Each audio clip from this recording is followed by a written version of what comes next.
E na verdade a gente está fazendo tudo meio em paralelo, intercalado. Então ontem a gente já estudou o Grêmio à noite, na hora que acabou de preparar o jogo para o Coimbra.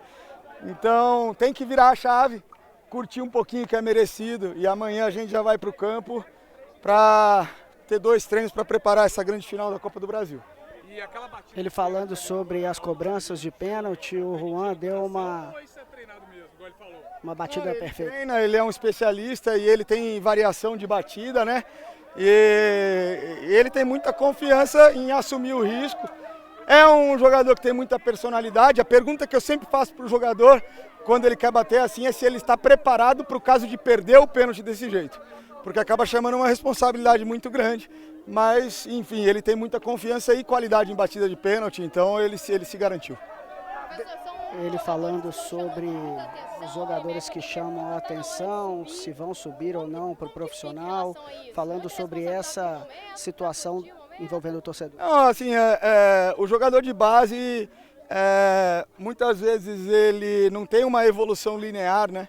Às vezes ele estagna, às vezes ele piora e às vezes ele dá um salto de nível. Então as pessoas acham que é um processo linear, não é um processo linear.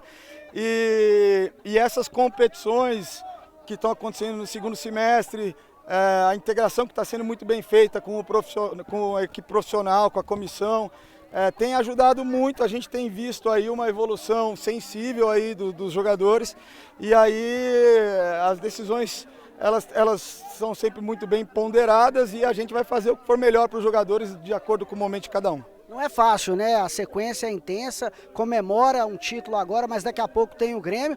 E aí primeiro vai pensar na festa, você falou que já começou a estudar o Grêmio, mas tem que curtir também, né, professor? Tem que curtir um pouquinho, mas não dá muito tempo não. Semana que vem eu vou para São Paulo ficar com a família, que é de lá.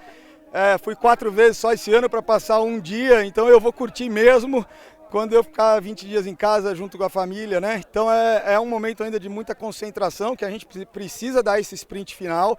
Os jogadores merecem conseguir jogar e desempenhar no auge da sua capacidade. Então muito do que a gente fez hoje foi isso, colocar jogadores no campo que poderiam desempenhar no auge da sua capacidade para garantir que outros também possam desempenhar no auge da capacidade no domingo, e a gente confiou no trabalho da equipe como um todo e eles deram uma resposta maravilhosa. Isso fortalece demais o grupo, né? 16 jogos em 2 meses, é muita coisa, né? O futebol de base, na sua opinião, tem que evoluir em relação ao calendário também?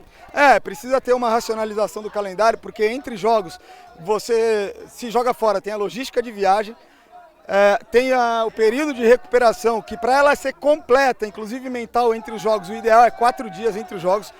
Muitas vezes se joga 3 dias. Além da recuperação, você precisa dar treinos aquisitivos para o jogador de base, porque senão ele não melhora individualmente.